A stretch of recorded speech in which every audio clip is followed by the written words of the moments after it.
제5장 기사가 당한 재난 이야기.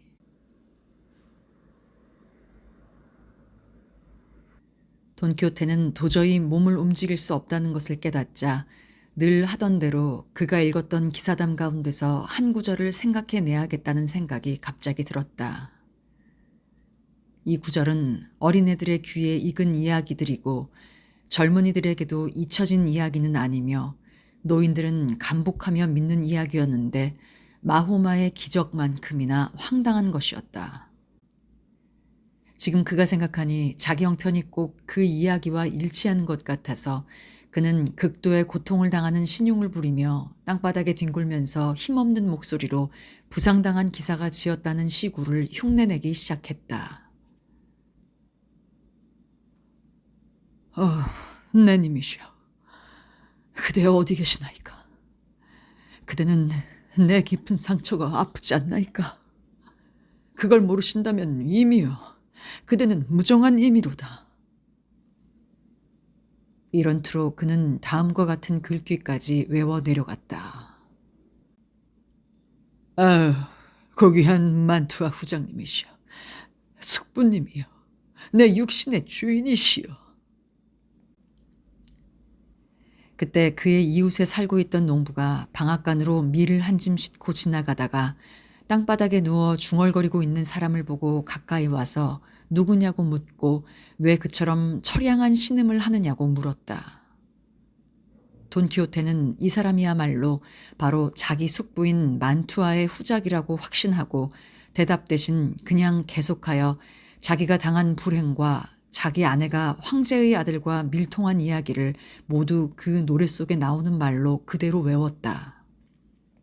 농부는 헛소리를 듣고 기겁을 하여 얻어맞아 산산조각이 난 얼굴 가리개를 벗기고 먼지 낀 그의 얼굴을 닦고 보니 아는 사람이었다. 키하다님! 그는 소리를 질렀다. 그가 정신이 나가서 조용한 시골 안방에서 편력기사로 변하기 전에는 키하다라고 불리었던 모양이다. 아, 어떤 놈이 나리를 이런 꼴로 만들었습니까? 그러나 돈키호테는 그냥 시로써 대답할 뿐이었다. 그래서 그 사람은 부상이라도 당하지 않았나 보려고 그의 등과 가슴에 갑옷을 벗겼으나 아무 핏자국도 없고 상처 입은 흔적도 볼 수가 없었다. 그를 땅에서 일으켜서는 자기 노새에다가 억지로 태우고 그의 무기와 창 토막까지도 다 모아서 로시난트에게 붙들어 맨 다음 말과 노새를 잡아 끌고 마을로 가는 길로 접어들었다. 그는 돈키호테가 헛소리를 짓거려대는 것을 듣고 무척 근심이 되었다. 농부는 어디가 아프냐고 자꾸 되묻지 않을 수 없었다. 바로 그 순간 그는 발도비노스의 일은 까맣게 잊어버리고 안테케라의 성주 로드리고 데 나바레치가 무어인 아빈다르라에치를 붙잡아 자기 성에다 가두어둔 이야기가 불쑥 생각났다. 그래서 그 농부가 좀 어떤가 물으니까 그 무어인 아빈다르라에치가 로드리고 데 나바레치에게 대꾸하는 말과 똑같은 말로 대답했다. 농부는 어이없는 대답을 듣고 재수가 없다고 운명을 저주하면서 걸어갔다. 돈키호테는 엉터리 이야기의 끝을 이렇게 말했다. 돈 로드리고 데 나바레치여, 지금 저의 그 아름다운 하리파야말로 바로 될 토보소의 둘시네아입니다. 그 아가씨를 위해 저는 과거, 현재, 미래를 통하여 세상에서 가장 빛나는 기사의 업적을 쌓았으며 또한 쌓겠습니다. 나리, 저는 죄 많은 사람이죠. 정말 저는 로드리고 데 나바레츠는 아니고 만투아의 후작도 아닌 이웃사람 베르도 알론소예요. 그리고 나리님은 발도비노스도 아빈다르라 에츠도 아니고 훌륭하신 키하다 양반이세요.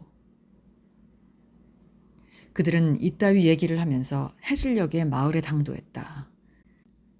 그러나 농부는 그 얻어맞은 양반이 창피스런 짐승을 타고 있다는 것을 아무에게도 안 보이려고 좀 어두워지기를 기다렸다. 적당한 시간이 되었다고 생각했을 때 마을에 들어가서 돈키호테의 집으로 가서 보니 집안은 온통 큰 난리가 나 있었다. 신부, 마을 이발사 등 돈키호테의 절친한 친구들이 모두 와 있었고 가정부는 목소리를 높여 그들에게 말을 하고 있었다. 페로페레츠 신부님, 우리 주인님의 불행을 어떻게 생각하세요? 벌써 사흘째나 주인님도 말도 방패도 창도 갑옷도 보이지 않습니다. 어쩌면 좋아요. 어쩌면 좋아요. 저야 무슨 뾰족한 생각이 나야죠. 제가 나서 죽는 게 정한 이치인 것처럼 분명히 주인님이 늘 읽으시던 그 망할 놈의 기사담 책이 그분의 머리를 돌게 만들었어요. 이제 생각이 나는군요. 주인님이 혼잣말로 편력기사가 되어가지고 모험을 찾아 그러한 세계를 두루 다니고 어쩌고 하시는 걸 자주 들었어요. 이 라만차의 천지에서 가장 똑똑한 양반의 머리를 망친 그따위 책들을 악마하고 건달 귀신이 다 가져가면 속이 시원하겠어요. 조카딸도 그와 비슷한 말을 했고 또 이렇게 덧붙여 말했다. 니콜라스 선생님, 아시겠지만 우리 삼촌은 그런 얼빠진 엉터리 모험담을 이틀 밤 이틀 낮을 꼬박 세우며 읽으신 적도 참 많아요. 그리고 다 읽으시고 나서는 책을 내던지고 칼을 빼들고 담벼락을 향해 막 찌르곤 하셨죠. 그러다가 지치면 탑처럼 키가 큰 거인을 넷이나 죽였다고 하시고 지쳐서 흘리는 땀을 보고 전투에서 다친 상처에서 흐르는 피라고 하셨어요. 그리고는 커다란 잔으로 냉수를 마시고 조용히 편히 누워서 하시는 말씀이 그 물은 굉장한 마법사이며 자기 친구라는 현자 에스키페가 갖다 준 귀중한 약이라고 하셨어요. 하지만 모두 제 잘못이에요. 제가 그만 선생님들에게 우리 삼촌의 이상스런 점을 미처 말씀 못 드렸으니까요. 미리 말씀을 드렸더라면 삼촌이 더 악화되기 전에 선생님들이 고쳐주실 수 있었을 것이고 또 그 잘못된 책들도 다 불살라버릴 수 있었을 텐데. 옳은 말이야. 신부가 말했다. 내일 여러 사람이 참관하는 가운데 책들을 심판하기로 하지. 책들의 화형 선고를 내려서 모두 태워버리고 그 책을 읽을 다른 사람들이 우리 친구 돈키호테의 흉내를 내지 않도록 해야 되겠어. 돈키호테와 더불어 이 말을 다 듣고 난 농부는 그가 미쳐버렸다는 생각을 다시 확인하고 이렇게 소리쳤다. 여러분, 부상당한 만투와 후작에게 문을 열어주시오. 안테케라의 성주인 용감한 로드리고 데 나바레치가 포로로 붙잡은 아빈다르라치에게 문을 열어주시오. 이 소리를 들은 그들이 모두 밖으로 나와 보니 그들의 친구요 주인이요 숙부인 그가 와 있었다. 그들은 노새에서 내릴 수가 없어서 못 내리고 있는 그에게로 달려가 끌어안았다. 모두 비켜! 그는 소리를 질렀다. 내 말이 잘못해서 그만 크게 상처를 입고 돌아오는 길이다. 나를 침실로 데려다 놔라. 그리고 가능하다면 현명한 우르간데를 불러다가 내 상처를 보살피고 치료하게 해줘. 이때 가정부가 불쑥 말을 꺼냈다. 저거 봐요. 우리 주인님이 절름발이가 될 거라고 벌써 짐작이 갔으니까. 주인님, 자, 어서 들어오세요. 우르간데인지 뭔지 아는 사람은 불러올 것도 없이 당장 어떻게 치료를 해야 할지 봅시다. 아이고, 그 망할 기사담 책들이 주인님을 이 지경으로 만들었군요. 그들은 곧장 그를 침대로 데려갔다. 그러나 상처를 찾아보았지만 상처는 없었다. 그는 세상에서 가장 흉악하고 건방진 연놈하고 싸우다가 그의 말 로신한테로부터 떨어지는 바람에 온몸이 상처투성이라고 말했다. 그들은 돈키호테에게 이것저것 많이 물어보았다. 그러나 그는 단지 먹을 것을 주고 잠을 자게 해달라고 대꾸할 뿐이었다. 제6장 신부와 이발사, 가정부가 기사의 서재에서 벌인 일. 그는 아직 잠이 들어 있었다. 신부는 조카딸에게 그 화를 빚어낸 책들이 들어있는 방문 열쇠를 달라고 했다. 조카딸이 재빨리 열쇠를 꺼내 신부에게 주었다. 가정부도 모두와 함께 그 방으로 들어갔다. 방에는 장정이 훌륭하고 두툼한 100권 이상의 책이 있고 작은 책들도 꽤 많았다. 가정부는 책을 보자마자 성급히 밖으로 나가더니 성수 한 그릇과 물 뿌리개를 가지고 들어와서 신부님, 이걸 받아 방에 뿌리세요. 이 책들 속에 들어있는 마법사가 한 놈이라도 나타나서 세상 밖으로 몰아내려 한다고 화가 나서 우리한테 마법을 걸면 큰일 나요. 소박한 가정부의 말은 신부를 웃겼다. 신부는 혹시 불에 태우지 않아도 될 만한 책이 있을지도 모르니 한 권씩 달라고 이발사에게 말했다. 아니에요. 한 권이라도 용서할 필요가 없어요. 한 군데 쌓아놓고 불을 지르는 게 좋겠어요. 가정부도 같은 말을 했다. 그러나 신부는 책의 목차만이라도 읽지 않고는 그럴 수가 없다고 말했다. 니콜라스 씨가 제일 처음으로 집어준 책은 가울라의 아마디스 4권이었다. 이거 참 이상한데. 신부가 말했다. 내가 듣기론 이 책이 스페인에서 출판된 최초의 기사담이란 거야. 다른 책은 모두 이 책에서 연유됐다고 하거든. 그러니까 그런 악독한 이단을 최초로 설파한 책이니까 조금도 용서 없이 화형에 처해야겠지. 이발사가 말했다. 아닙니다. 제가 듣기로는 이게 이런 종류의 책 중에서는 제일 잘 된 책이랍니다. 그러니까 그 공적이 어느 것보다도 뛰어난 만큼 용서를 해야죠. 옳은 말씀이요. 그럼 이놈의 목숨은 당장 화형에 처해야겠지만 공적을 생각해서 당분간 살려두죠. 그럼 그 옆에 있는 책을 봅시다. 이건 가울라의 아마디스의 뒤를 이은 아들 에스플란디안의 위대한 공훈인데요. 아버지의 은혜를 아들에게 미쳐서는 안 되지. 아주머니, 그걸 창문을 열고 마당으로 던져버려요. 이제부터 우리가 태울 불더미의 기초를 삼아야지. 가정부는 아주 기뻐서 복종했다. 자, 일을 계속합시다. 하고 신부가 말했다. 그 다음은 이발사가 말했다. 그리스의 아마디스입니다. 실상 제가 보는 한에는 이쪽에 있는 건 전부 아마디스와 같은 혈통이군요. 그렇다면 모두들 뒤뜰 행위군. 신부가 소리를 쳤다.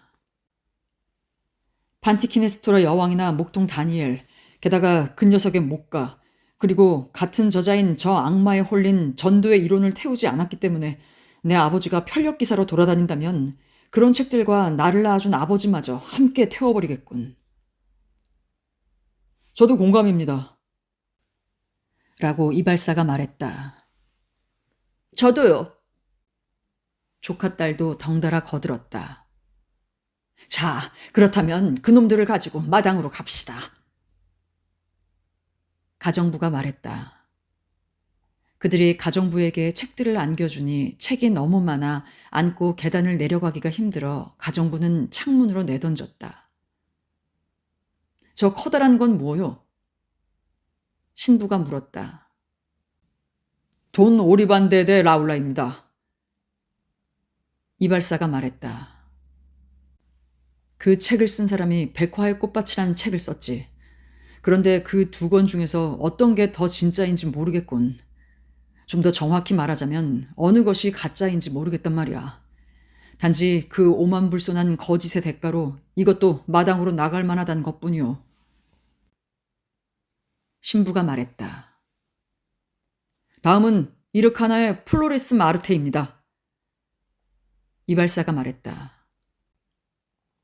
그렇다면 그의 출생이 기이하고 모험이 차 있긴 하지만 이것도 마당에서 즉각 처형을 받아야겠는걸. 그 문장이 이루 말할 수 없이 거칠고 재미없으니 더 이상 대접을 할 수가 없어. 아주머니, 얼른 그놈하고 그 앞에 놈을 마당으로 던져요. 신부가 말했다. 어서 주십시오. 가정부는 대답을 하고 아주 기뻐서 그가 하라는 대로 했다. 이건 풀리틀 기사입니다. 이발사가 말했다. 그건 낡은 책이야. 신부가 말했다. 용서해줄 만한 데가 도무지 없는걸. 뭐 지체할 것 없이 갖다 버리지. 그리고 그 책을 던졌다. 그리고는 다른 책도 던졌는데 그 책의 제목은 십자가의 기사였다. 이 책이 가진 거룩한 이름을 생각해서 혹시 작가의 무식을 용서해 줄 수도 있겠지만 늘 하는 말로 십자가 뒤에 악마가 숨어 있다고 하질 않나. 이것도 불 속으로. 불태워. 그리고는 다른 책을 집어들고 이발사가 말했다. 이건 기사 도감인걸? 신부가 말했다. 내가 잘 아는 책이요. 거기 보면 몬탈반의 레이날도스와 그 일당이 등장하는데 카코보다도 더 흉측한 도둑놈들이지. 그리고 프랑스의 12귀족 용사와 충실한 역사가 투르핀도 나오는 책이요. 그러나 그놈들이 유명한 마테오 보야르도에게 그 너절한 얘기거리를 제공해 주었고 또 그리스도 교동이며 시인인 루도비코 아리오스토는 여기서 그 이야기를 빌어다가 썼으니까 결국 그놈들의 죄가가 큽니다. 그것 하나만 가지고도 영원한 추방, 즉 사형에 처하는 게 옳다고 주장합니다. 아리오스토가 제 나라 말로 하지 않고 딴 나라 말로 얘기한 게 여기 있다면 조금도 봐주지 않겠지만 제 나라 말로 한 것이라면 소중히 받들어 주겠소. 제게 이탈리아 말로 된 게 있습니다. 이발사가 말했다. 하지만 읽을 수가 있어야죠. 신부가 대답했다. 당신이 읽을 줄 안돼도 아무 소용이 없는걸. 그 선장이 아리오스토를 스페인으로 데려다가 스페인어로 바꾸지만 않았다면 용서해 줄 수가 있는데 그 사람이 작품 본래의 가치를 전부 없애버렸어요. 시를 외국어로 번역할 때 의례 그런 일이 생기죠. 아무리 정성을 들이고 재주가 좋아도 원작만큼 훌륭하게 될 수는 없을 테죠. 요컨대 이 책과 그 밖에 프랑스에 관한 책은 물 없는 우물에다 쳐넣었다가 좀 더 생각을 하고 어떻게 처분할지 두고 봅시다. 단 이 북은 어딘가 숨어있는 베르나르도 델 카루피오와 론세스 발레스는 예외요. 이 책이 내 손에 들어오면 곧장 가정부 손에 넘어갈 게고 그러고는 지체 없이 불에 던져질 테니까. 이발사는 신부가 아주 훌륭한 그리스도교도이며 진리를 사랑하는 사람이라 세상에 무엇을 준대도 거짓말은 안 하리라고 믿었으므로 그가 하는 모든 언어와 행동이 다 옳다고 믿고 지당한 것으로 여기고 동의했다. 또 다른 책을 들추니 그것은 팔메인 델 올리바였고 그 옆엔 영국의 팔메린이란 책이었다. 그 책을 보자 신부는 소리쳤다. 여보시오. 이 책은 두 가지 면에서 존중할 만하오. 첫째로 책 자체가 아주 좋은 것이고 둘째로는 이 책은 포르투갈의 어떤 현명하신 임금님이 지었다고 하니까 말이오. 미라가르다 궁성에서 떨어진 온갖 모험을 모두 잘 꾸며냈고 문장도 세련되고 분명하여 박진력과 이해심을 가지고 인물들의 성격을 표현했소. 그러니까 당신의 판단으로 좋게 생각되면 이 책과 가울라의 아마디스는 화형을 면제하고 나머지는 더 심판해 볼 것도 없이 태워버립시다. 그런데 말입니다. 이발사가 말했다. 여기 이 책은 유명한 돈 보리아니스인데요. 신부가 말했다. 그것하고 그 제2편, 제3편, 제4편 모두 소화시키기 위해서는 소화제가 필요할 것이고 명성의 성에 관한 일체의 헛소리와 그 밖에 좀 더 심한 엉터리 이야기들도 모두 도려내 버려야겠군. 그러니까 무죄 항변을 할 시간적 여유를 주고 뉘우치는 점이 있으면 자비를 베풀도록 하죠. 그동안은 그 책들을 당신 집에 갖다 두시오. 그러나 아무한테도 읽히진 말아요. 예, 좋습니다. 이발사가 대답했다. 그리고 기사담을 더 읽기가 싫어서 가정부에게 큰 책들을 모두 마당에 내던지라고 했고 가정부는 8권을 한꺼번에 집어 창밖으로 내던졌다. 다시 그만큼을 내던지려고 했을 때 그중 한 권이 이발사의 발밑에 떨어졌다. 이발사는 무슨 책인가 호기심이 생겨서 보니 유명한 기사 티란테 이야기였다. 신부가 크게 소리쳤다. 아니 뭐라고요? 티란테엘 클랑코가 있다니. 이리 줘보시오. 선생, 그 책은 흥미와 즐거움의 보고요. 이 책에는 기사들이 먹고 자고 자리에서 죽고 죽기 전에 유언을 하는 등 그 밖에 다른 책엔 없는 내용들이 다 들어있어요. 그 점에 있어서는 그 저자에게 칭찬을 할 만하지요. 평생 동안 노예선에 갇혀서 고생할 만한 엉터리 얘기들을 집어넣은 건 사실이지만 일부러 알고 그런 것은 봐줍시다. 갖다가 읽어보시오. 내가 한 말이 참말일 테니까. 그러죠. 그런데 이 나머지 책들은 어떻게 하죠? 이발사가 말했다. 그것들은 아마 기사도가 아니고 시집일지 몰라. 신부가 말하며 한 권을 펴보니 그것은 호르제 데 몬테마요르의 라다 아나였다. 그래서 그 나머지도 모두 그런 책이려니 상상하고 말했다. 이 책들은 그저 흥미거리로 읽을 책이니까 아무런 해가 없을 거요. 조카딸이 소리쳤다. 아유, 그것들도 같이 불태워버려요. 아저씨는 기사병에서 나온 뒤에 또 그 책들을 읽고 양치기가 되어서 노래를 부르고 피리를 불면서 산과 들을 돌아다닐지도 몰라요. 더구나 시인이 되면 어떡해요. 그 병은 한 번 걸리면 고칠 수 없다던데. 아가씨 말이 옳아. 우리 친구의 방해물과 위험물이 될 물건은 치워버리는 게 좋지. 더 생각할 것 없이 가정부의 팔에 안겨줍시다. 그 이유는 묻지 마시오. 그러다간 끝이 안 날 테니. 신부가 말했다. 그 다음은 필리다의 목자입니다. 아, 그 사람은 목자가 아니라 아주 재치 있는 궁정이니요. 보석처럼 보관하여 두시오. 신부가 말했다. 이 큼직한 책은 제시 버전인데요. 이발사가 말했다. 시가 조금 덜 들어있다면 좀 더 좋았을 텐데. 라고 신부가 말했다. 신부는 지쳤다. 더 이상은 책을 볼 수 없었다. 그래서 나머지는 내용을 안 보고 태워버리자고 했다. 그러나 이발사는 벌써 안헬리카의 눈물이라는 책을 펴들고 있었다. 신부는 책 제목을 듣자 내가 그런 책을 불질이라고 내주었다면 나 자신도 눈물을 흘렸을 것이오. 그 저자는 스페인뿐만이 아니라 온 세계에서 가장 유명한 시인 중에 하나입니다. 그 중에서도 오비디의 이야기들을 번역한 것이 가장 훌륭하거든.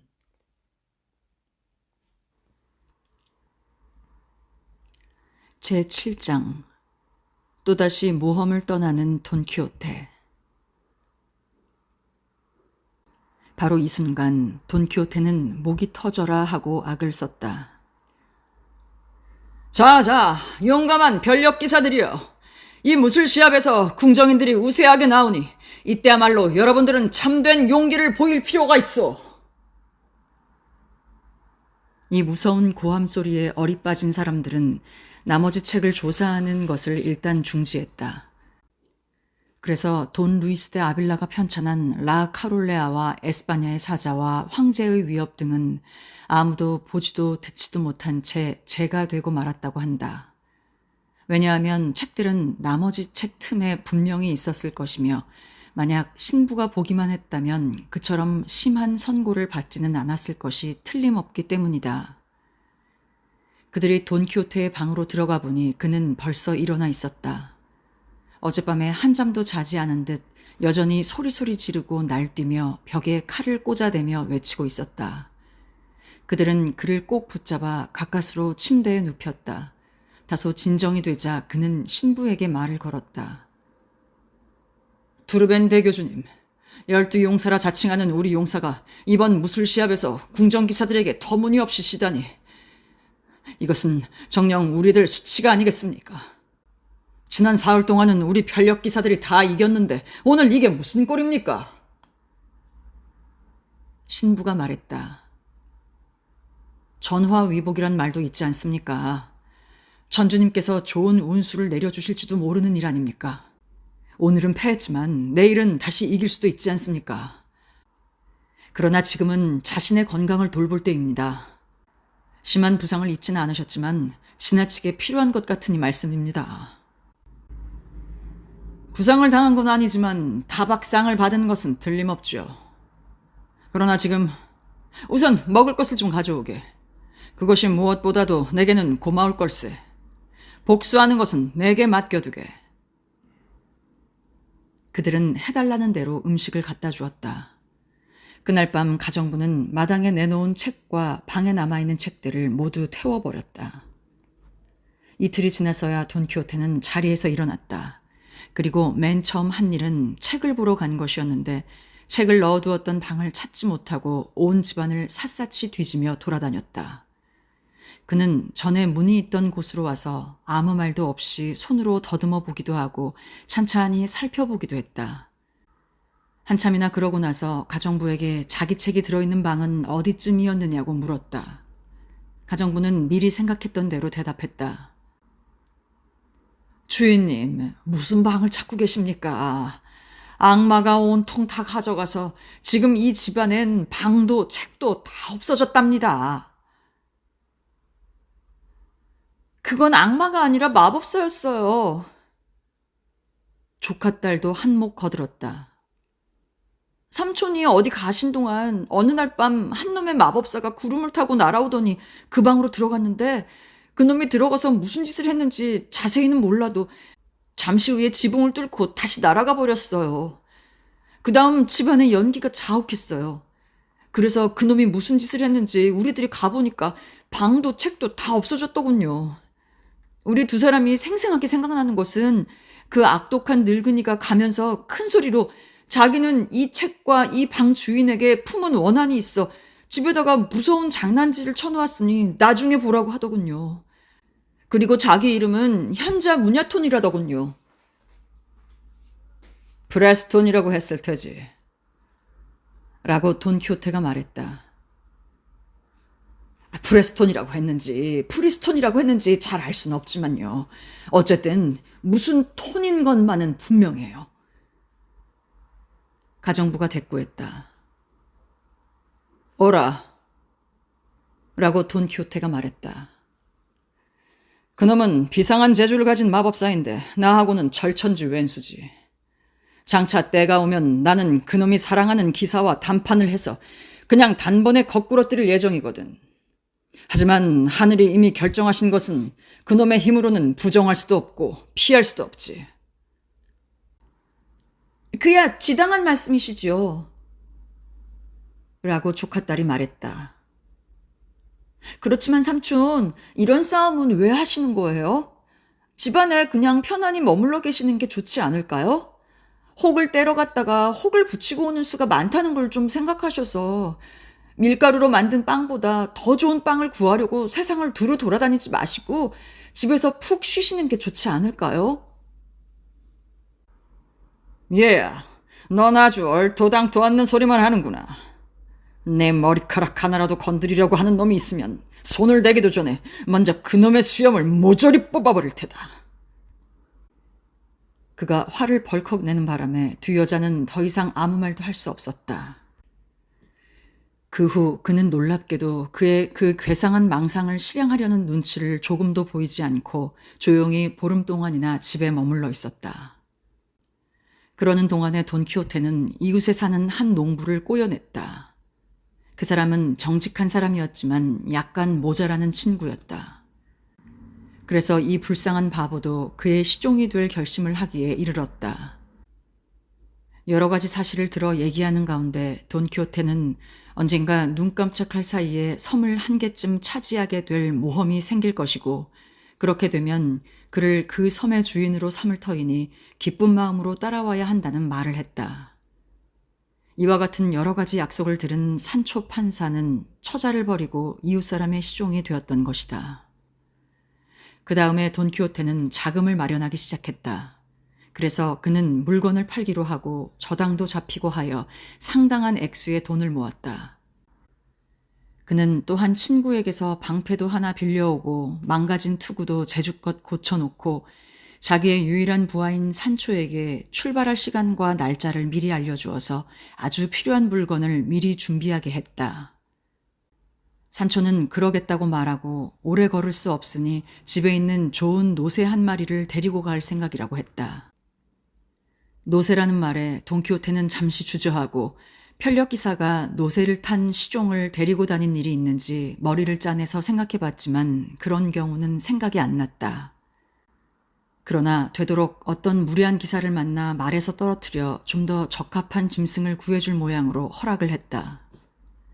자기 자신은 여관 주인이 말한 충고에 따라 속옷과 기타 구할 수 있는 물건을 더 구했다. 마침내 그는 모든 준비가 되었으므로 가족들에게 작별을 고하지도 않고 어느 날 저녁 아무도 모르게 산초 판사와 집을 빠져나와 마을을 떠났다.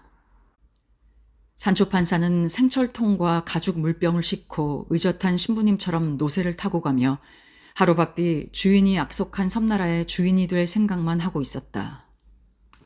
우연히도 돈키호테는 몬티엘 광야를 건너 주인이 제1차 원정 때와 꽃 같은 길로 접어들게 되었다. 그러나 새벽이라 햇빛이 옆으로 비쳐 그리 덥지 않았으므로 이번에는 전보다 그리 고생을 하지 않았다. 그때 산초 판사가 불쑥 주인에게 말을 건넸다. 주인님, 저한테 약속한 그 섬나라 잃어버리지 마십시오. 아무리 큰 섬이라도 다스리는 건 문제 없으니까 말입시오. 이 말을 듣고 돈키호테는 이렇게 대답했다. 여보게 산초 판사, 잘 들어두어야 하네.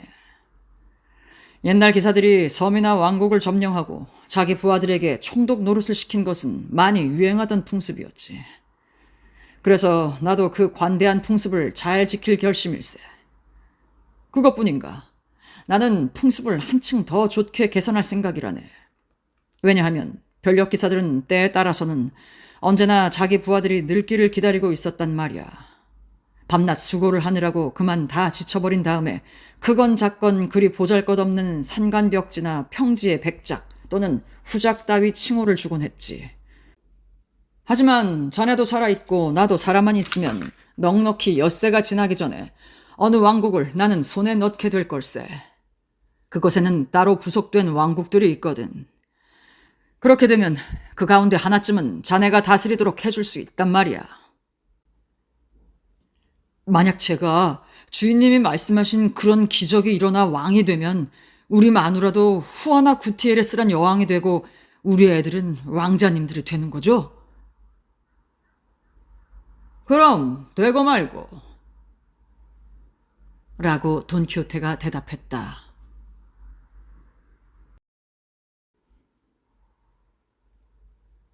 제8장 풍차와 한바탕 소동을 벌이다. 때마침 그들은 들판에 서 있는 30-40개의 풍차가 보이는 곳으로 왔다. 그것들을 본 순간 돈키호테는 자기 시종에게 말했다.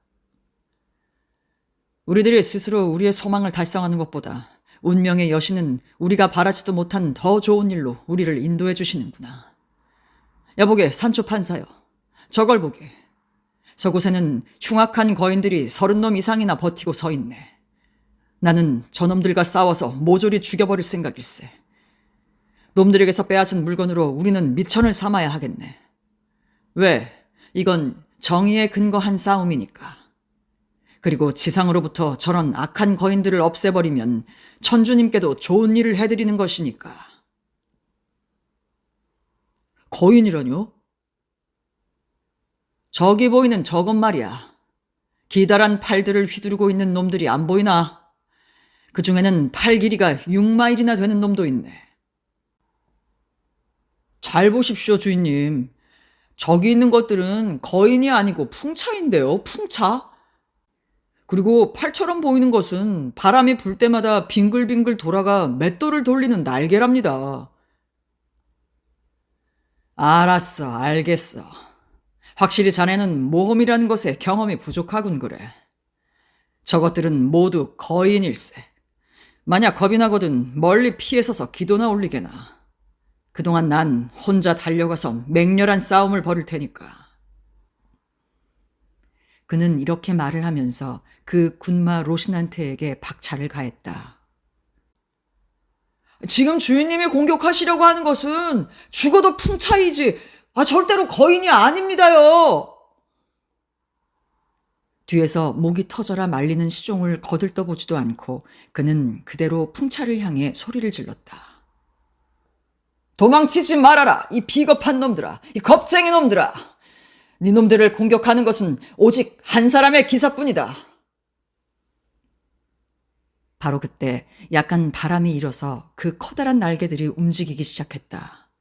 그 모양을 본 돈키호테는 다시 외쳤다. 네 놈들이 거인 브레아레오보다 팔을 더 많이 가지고 있대도 나와 한판 겨루어야 한다. 이렇게 말하면서 크나큰 위험에 처해 있는 나를 옹호해달라고 둘시네아 아가씨에게 성심껏 기원했다. 그리고는 방패로 몸을 가리고 칼을 겨누며 로신한테를 급히 몰아 제일 가까운 데 있는 풍차의 날개를 창으로 찔렀다. 그러나 바람이 아주 세게 불어 풍차가 그의 창을 박살을 내고 동시에 군마와 돈키호테까지 공중으로 끌고 올라갔다가 들판으로 멀리 내동댕이를 쳤다. 기사는 심한 부상을 입고 꼼짝 못하고 늘어졌다. 아이고 맙소사. 아이 저것은 풍차들이라고 아까부터 몇 번이나 말씀드리지 않았습니까? 머리가 돌지 않은 사람이라면 적어도 그걸 못 알아볼 사람이 어디 있겠습니까요? 그런 소리 마라. 싸움의 요령은 끊임없는 변화에 있다네. 더구나 내가 생각하기로는 내 방에서 책을 훔쳐간 그 프레스톤이란 마법사가 내가 이 거인을 정복하고 이름이 나는 것을 샘내서 그놈들을 모두 풍차로 만들어버린 것 같네. 그놈은 이렇듯 지독스레 나를 미워하고 있거든.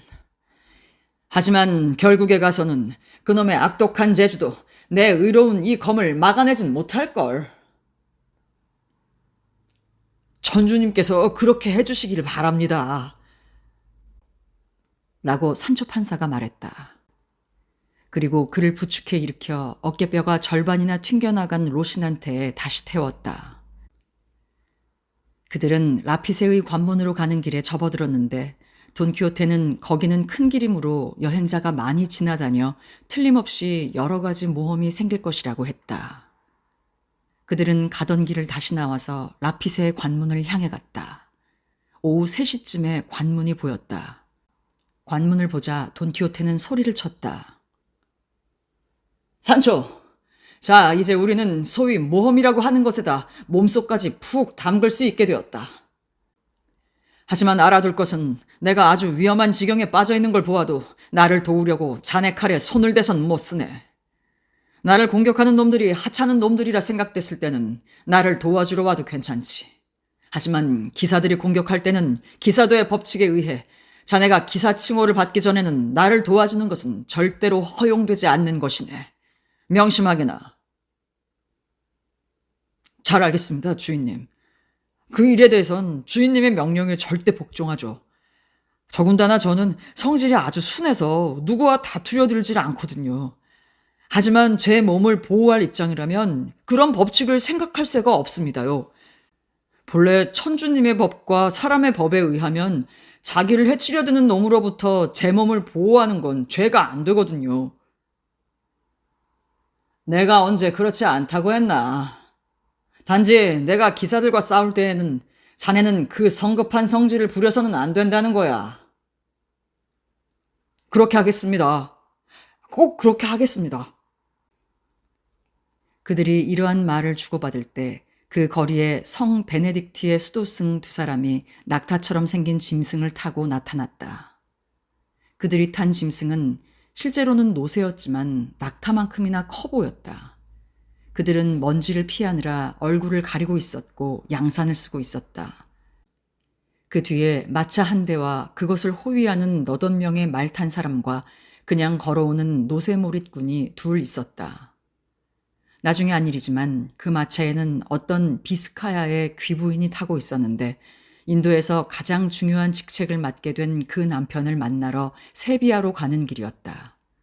수도승들은 일행에 속하지 않고 단지 같은 길을 가게 된 것뿐이었다. 멀리서 이 광경을 본 돈키호테는 이번 일은 세상에서 본 적이 없는 유명한 모험이 될 걸세. 저기 나타나는 시커먼 놈들은 확실히 마차에다가 어떤 공주를 훔쳐가지고 달아나는 마법사들이야. 내게 있는 모든 힘을 가지고 이 불의를 시정하는 것이 바로 내 의무란 말일세. 이건 풍차 사건보다 더 골치 아픈 일인데. 좀 보십시오. 저건 성 베네딕트의 수도승들이고 저 마차는 보시는 바와 같이 여행하는 나그네들입니다. 제 말 좀 들으세요. 제발 똑똑히 알고 하세요. 악마한테 속지 않도록 조심하셔야 합니다요. 나는 이미 내게 말해두지 않았나, 산초. 자네는 몸에 관한 일들을 잘 몰라. 내가 하는 말은 틀림없어. 자, 두고 봐. 곧 알게 될 테니까. 이렇게 말하고는 달려가 수도승들이 걸어오는 길복판에 떡 버티고 서서 큰 소리로 외쳤다. 흉악한 악마여! 너희들이 이 마차에 강제로 납치해 가고 있는 귀하신 공주님을 즉각 석방하라. 만약 거절한다면 니놈들의 악행에 대한 정당한 대가로 즉시 몰살을 당할 줄 알아라. 각오해라! 수도승들은 돈키호테의 풍채와 말투를 보고 놀라면서 걸음을 멈추었다. 노새도 놀라며 그 자리에 우뚝 섰다. 그들은 대답했다. 기사님, 저희들은 흉악하지도 않고 악마도 아닙니다. 우린 성 베네딕트의 수도승인데 볼 일이 있어서 여행을 하는 중입니다. 더군다나 저 마차에 공주님들이 잡혀가시는 건지 아닌지도 모릅니다. 아양 떨지 마라. 내가 니놈들을 잘 알고 있다. 이 간사한 악당들 같으니. 돈키호테는 소리치면서 대답을 기다릴 새도 없이 창을 잡고 로신한테 박차를 가해 수도승들을 향해 달렸다. 만일 그 수도승이 얼른 노새 등에서 미끄러져 내리지 않았다면 유감스럽게도 치명적인 부상을 입었을 것이다. 그 뒤에 있던 수도승은 자기 동료가 그런 대접을 받는 것을 보자 뚱뚱한 노새 배를 발 뒤꿈치로 꽉 차서 바람보다도 빠르게 들판을 가로질러 달아나 버렸다. 산초 판사는 땅 위에 자빠진 수도승을 보자 군마에서 내려 달려가더니 그의 옷을 벗기기 시작했다. 그 순간 수도승의 마부가 쫓아와 왜 자기네 주인의 옷을 벗기느냐고 물었다. 산초는 자기 주인 돈키호테가 전투에 이겨서 얻은 노획물이니까 그 옷은 자기 것이 되었다고 대답했다. 노획물이니 전투니 하는 소리를 도무지 이해하지 못하는 마부꾼들은 마침 돈키호테가 마차에 탄 나그네들과 수작을 하고 있는 것을 보자 당장에 산초에게 달려들어 때려 눕혔다. 그리고는 수염도 한 올이 남기지 않고 뽑아버리고 사정없이 발길로 걷어찼다. 마부들은 지체 없이 수도승을 노새에 태웠다. 노새를 탄 수도승은 멀리서 이 도련한 습격의 결과를 바라보면서 친구를 기다리고 있던 다른 수도승을 향해 정신없이 달려갔다. 한편 돈키호테는 마차에 탄 부인과 다음과 같은 이야기를 하고 있었다. 아름다운 그대여, 우리 공주님이시여. 무엇이든 원하시는 대로 해드릴 수 있습니다. 그대를 유괴한 자들의 교만은 저의 힘찬 팔에 쓰러져 버렸습니다. 혹시 부인을 구해드린 사람이 누군지 알고 싶으시다면 제가 라만차의 돈키호테라는 편력기사요, 모험가요, 비할 데 없이 아름다운 델토보소의 둘신의 아가씨의 사랑의 포로라는 것을 알려드리는 바입니다. 부인께서는 제가 해드린 데 대한 보답으로 델포소로 가서 저를 대신하여 그 아가씨에게 제가 한 일을 말씀드려 주셨으면 좋겠습니다. 마차를 수행하던 비스카야인 시종 한 사람이 돈키호테가 하는 수작을 모두 엿들었다. 그리고 기사가 자기들을 지나가지 못하게 할 뿐 아니라 곧 델토보소로 돌아가라는 말을 듣고 창을 힘차게 잡고 돈키호테 앞으로 가서 거친 카스티아 말과 그보다 더 심한 비스카야 말로 번갈아가며 이렇게 말했다. 어서 꺼져, 이 거지 같은 기사 녀석아. 니놈이 비키지 않으면 죽여줄 테다. 돈키호테는 그의 말을 잘 알아들었다. 그는 아주 침착하게 말했다. 야, 이놈아. 넌 기사가 아니니까 가만 놔뒀지만 만일 기사였다면 벌써 네 경솔하고 무례한 짓을 고쳐놓았을 게다. 하, 이 가련한 놈. 돈키호테는 소설의 한 구절을 인용하면서 창을 땅에다 내던졌다. 그리고는 칼을 빼들고 방패를 힘있게 잡고 목숨을 걸고 상대에게 달려들었다. 드디어 그들은 원수인 양 서로 맞붙어 싸우기 시작했다. 마차를 탄 부인은 그 광경을 보고 질려서 마부더러 좀 떨어져 있자고 하여 멀리서 그 무서운 싸움을 구경했다.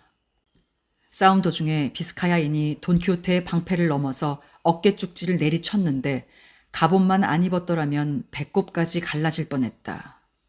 돈키호테는 큰 공격을 받자 곧 큰 소리로 부르짖었다.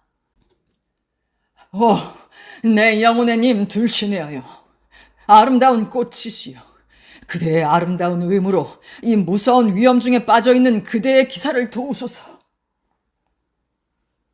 이런 소리를 하고 칼을 쳐들고 방패로 몸을 가리고 바스카야인을 공격하는 것이 일순간에 이루어졌다. 그는 단 한 칼에 모든 것을 결판지으려고 했다. 돈키호테는 칼을 높이 들고 온 정신을 집중해가지고 비스카야 사람에게로 달려들었다. 그동안 곁에서 구경하고 있던 사람들은 서로 상대방을 노리고 있는 공격의 결과가 어찌 되려나 하고 손에 땀을 쥐고 떨고 있었다. 그리고 마차 속의 부인과 하녀들은 천주님께서 자기네 시종을 구해주시고 지금 당하고 있는 커다란 위험에서 자기들을 구원해달라고 계속 기도와 맹세를 올렸다.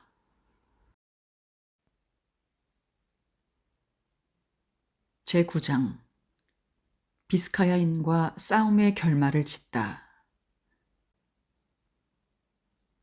그 두 용감한 용사가 각각 머리 위 높이 쳐들고 있는 날카로운 칼은 마치 격분한 두 전사가 천당과 지옥까지 위협하고 서 있는 듯했다. 먼저 칼을 내리친 자는 성급한 비스카야 사람이었는데 어찌나 세차고 맹렬했는지 도중에 칼날이 빗나가지만 않았던들 그 일격은 그 무서운 싸움과 우리 기사님의 모험을 끝나게 하는데 충분했다. 그러나 행운의 여신은 보다 큰 사업을 위하여 그를 살리려고 그의 적의 칼을 빗나가게 했다. 우리 기사는 왼쪽 어깨에 칼을 맞았지만 그 부근의 갑옷과 투구의 대부분과 귀 반쪽을 잃은 것밖에는 별다른 손해가 없었다. 떨어져 나간 것들은 한데 뒤범벅이 되어 땅바닥에 떨어지니 돈키호테는 보기에도 딱한 꼴이 되고 말았다. 그가 이런 꼴이 된 것을 보았을 때 우리 라만차 사람의 마음에 흘러넘치는 분노를 여실히 묘사한 사람은 아무도 없었다. 그러나 계속되는 싸움에 노새는 놀라 들판으로 마구 달렸고 그 바람에 주인은 땅 위에 떨어지고 말았다. 돈키호테는 상대방이 말에서 떨어지자 재빨리 달려가 칼끝을 겨누며 위협했다. 겁에 질려서 마차 안에서 싸움 구경만 하고 있던 여자들이 돈키호테에게로 달려가 자기네 시종의 목숨을 살려달라고 애걸을 하지 않았더라면 물불을 가리지 않을 만큼 격분한 돈키호테에게 비스카야 사람은 더 심한 고통을 맛보게 되었을 것이다. 여자들의 간청을 들은 돈키호테는 무척 거만하고 위험 있는 태도로 말투를 가다듬고 말했다. 아름다우신 부인들이여, 염려 마십시오. 정하시는 대로 기꺼이 해드리겠소. 그런데 조건이 있습니다. 그건 이 기사가 토보소로 가서 내 대신 견줄 데 없는 둘신의 아가씨 앞에 나아가 그 아가씨 마음대로 처분을 받겠다는 것을 나와서 약속하는 것입니다. 겁에 질려 어쩔 줄을 모르고 덜덜 떨고 있던 여자들은 돈키호테가 무엇을 요구하는지 둘신의 아가 누군지 알아보려고 하지도 않고 그 시종이 기사님의 명령을 이행할 것이라고 약속했다. 그렇다면 그 약속을 믿고 이 사나이는 당연히 벌을 받아야 하지만 더 이상 상처를 입히지는 않겠소. 잘 가시오. 이리하여 싸움은 겨우 결말이 났다.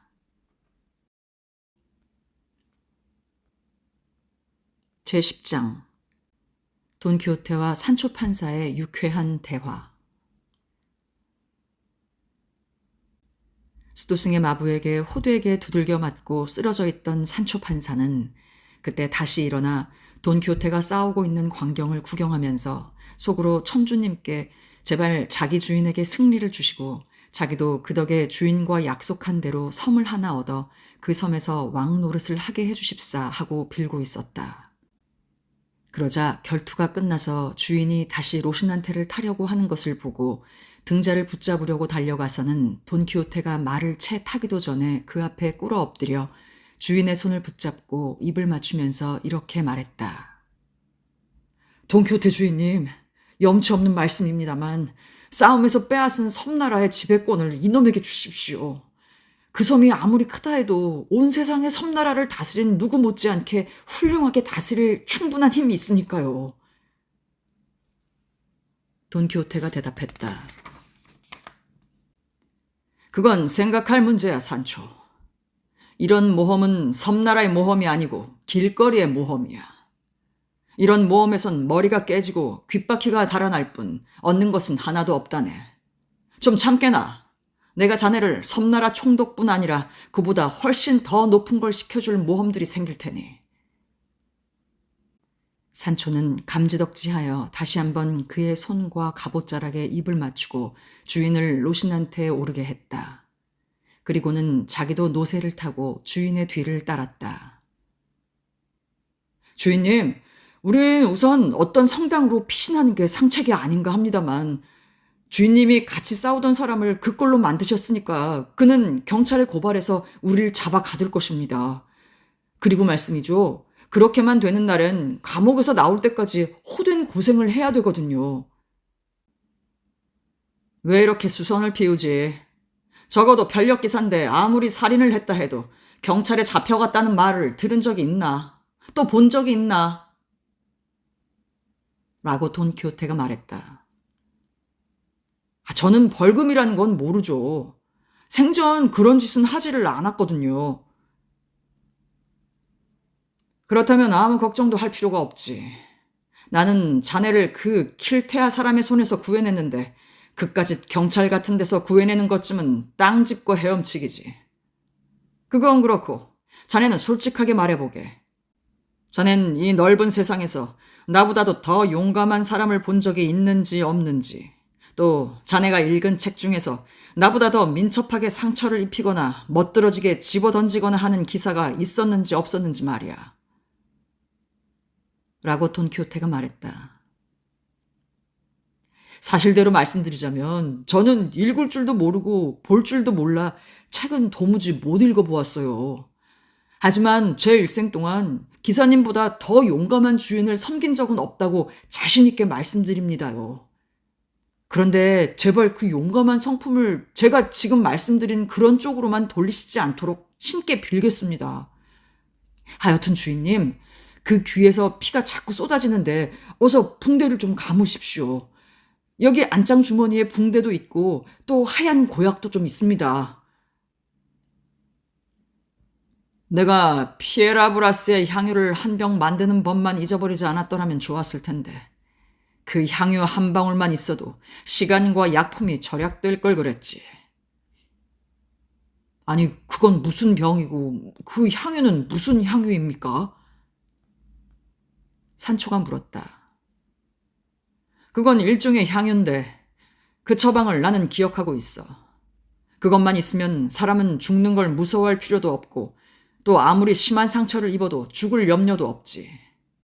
그러니까 그걸 내가 만들어 자네한테 맡겨둘 테니 전투를 하다가 내가 두동강이 나는 걸 보더라도 조금도 걱정할 건 없어. 이런 일은 자주 생기니까. 자네는 그저 땅에 떨어진 몸뚱이 반 동강을 들어다가 피가 굳기 전에 아직 안장에 그대로 남아있는 반 동강에다 살짝 재치 있게 올려놓기만 하면 돼.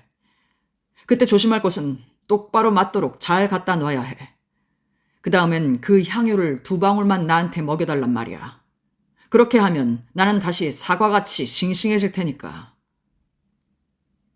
그렇다면 지금부터 저는 약속하신 섬나라의 지배자 노릇은 포기하고 제가 열심히 일해드린 값으로 그 신통한 약 만드는 법이라도 배우겠습니다. 그런 약은 한 온스에 1레알 이상 값이 나갈 테지요.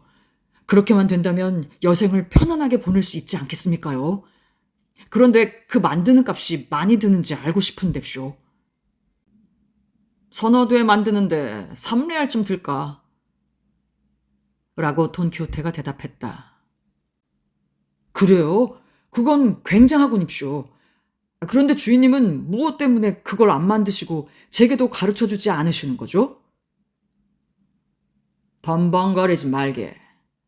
자네한테 그보다도 더 굉장한 비결을 가르쳐 줄 테고 또 더 큰 은혜도 베풀어 줄 생각일세. 그런데 우선 내 상처나 싸매주게. 어쩐지 굉장히 아프군 그래. 산초는 안장 주머니에서 붕대와 고약을 꺼냈다. 그러나 자기 투구가 산산조각이 난 것을 보자 돈키호테는 마치 실신한 사람같이 되어버렸다. 그는 칼자루를 흔들어대며 하늘을 향해 소리쳤다. 만물을 지으신 분과 만물에 관한 기록이 가득 실려있는 복음서에 걸고 맹세하노니 나는 위대한 만투아의 후작이 그 조카 발도비노스의 죽음을 보고 밥도 안 먹고 부인을 가까이 하지 않고 복수를 맹세한 것처럼 나도 나에게 이런 모욕을 가한 자에게 완전한 복수를 할 때까지는 그와 같이 할 작정일세. 이 말을 듣자 산초는 그에게 말했다. 돈키호테 기사님, 생각 좀 해보십시오. 만일 그 기사가 주인님의 명령을 따라서 델포소의 둘시네 아가씨 앞에 가서 배웠다면 이미 그로서는 할 일은 다 한 셈이니까 새로 죄를 짓지 않는 한 구태여 또 벌을 받을 필요는 없지 않겠습니까?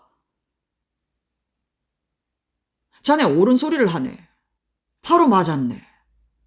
그럼 그놈에게 새로운 복수를 하겠다는 것만큼은 내 맹세 조항에서 취소하기로 하지. 하지만 내가 무력에 의해 다른 기사한테서 이렇게 좋은 투구를 빼앗기 전에 내가 맹세한 대로 한다고 다시 한번 확인하네. 그럼 산초, 내가 괜히 쓸데없는 짓을 한다고 생각해서는 안 돼. 나는 근거가 있어서 그러는 것이다. 즉, 이번 일과 아주 똑같은 일이 만브리노의 투구에서도 생겼었다네. 주인님, 그런 맹세는 천당에 가실 때 방해됩니다요. 또 양심에도 해가 되니까 악마들에게나 줘버리고 마시죠. 그러고 말씀됩쇼. 만일 투구를 쓴 사람을 오랫동안 만나지 못하면 저는 어떡하란 말입니까?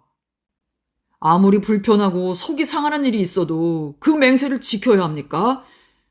좀 보십시오. 이 길엔 갑옷을 입고 다니는 사람은 한 사람도 없을 뿐더러 투구를 써보기는커녕 생전 그런 이야기도 들어본 적이 없는 인부들이나 마차꾼뿐입니다. 그건 자네가 잘못 생각하는 거야. 왜냐하면 우리가 이 길에서 2시간만 지내면 저 아름다운 안헬리카를 납치할 양으로 알브리카 성을 포위하러 왔던 것보다 더 많은 갑옷 투구로서 무장한 무사들을 보게 될 걸세. 그렇다면 천주님께서 그렇게 해주시도록 그리고 제게는 고대하고 있는 섬이 어서 손에 들어오도록 해주십사 하고 빌겠습니다. 그렇게만 된다면 저는 죽어도 좋아요. 산초, 그 문제에 대해선 조금도 걱정을 말게. 혹시 섬나라를 차지할 수 없다면 디나마르카 왕국이나 소브라디사 왕국이 그저 놀고 있지 않나. 더욱이 두 나라는 땅 위에 있으니까 자네 마음에 들 걸세. 하지만 그 이야기는 그만두고 우선 그 안장 위 자루 속에 뭐 먹을 게 있나 좀 보게. 우리는 곧 성을 찾으러 가야 하네. 오늘 밤엔 그곳에서 묵으면서 아까 말한 향유를 만들어야 되거든. 솔직히 말해서 이 귀가 아주 몹시 아파서 그러네. 여기 양파 1개하고 치즈가 1조각, 빵 부스러기가 조금 있어요. 그렇지만 주인님 같으신 용감한 기사님이 잡수실 음식은 아닙니다요. 자네는 정말 무식하군 그래. 산초, 잘 알아두어야 할 일인데 1달 정도는 아무것도 먹지 않고 지내는 것이 편력기사들의 자랑이네. 또 식사를 한다 해도 닥치는 대로 아무 것이나 먹어야 한다네. 그리고 자네도 나처럼 책을 많이 읽었더라면 환히 알고 있었을 텐데 여보게 그런 종류의 이야기는 상당히 많지만 내가 읽은 것에는 편력기사가 식사를 했다는 이야기도 전혀 없었네. 주인님 용서하십시오. 저는 지금도 말씀드렸지만 읽을 줄도 모르고 쓸 줄도 모르는 까막눈이라 편력기사도의 법칙을 알지 못하고 이해도 못합니다요. 하여튼 앞으로는 주인님을 위해서 온갖 마른 과실을 안장주머니에 넣어두도록 하겠습니다. 그리고 저는 기사가 아니니까 제가 먹을 것으로 닭고기 같은 걸로 좀 더 먹을 만한 걸 장만하겠습니다. 여보게 산초, 나는 무슨 특별하게 지금 자네가 말한 마른 과실밖에는 아무것도 안 먹겠다는 게 아니라 그런 것도 포함해서 들에서 나는 약초 같은 것이 보통 늘 먹는 음식이었단 말일세. 그런 약초를 알아두는 건 좋은 일입니다. 그런 걸 알아두면 언젠가는 써먹을 수 있을 것 같아서 말씀입죠. 그리고는 자루에서 방금 말한 물건들을 꺼내가지고 둘이서 평화롭고 의좋게 먹었다. 그러나 그날 밤 묵을 장소를 찾아야 했으므로 그들은 그 보잘것없고 맛없는 식사를 얼른 끝내고 어둡기 전에 사람 사는 곳에 도달하려고 서둘렀다. 그러나 그들이 양치기네 헛간 부근에 왔을 때 어두워지기 시작해서 숙소를 찾으려는 희망도 버리고 그냥 그 양치기네 헛간에서 지내기로 했다. 산초는 마을로 가지 못한 게 몹시 불만스러웠으나 그의 주인은 넓은 하늘 밑에서 노숙하는 것이 오히려 만족스러웠다. 그는 이런 일이 있을 때마다 새로운 수련을 통하여 기사도를 증명하는 데 도움이 된다고 생각했기 때문이다.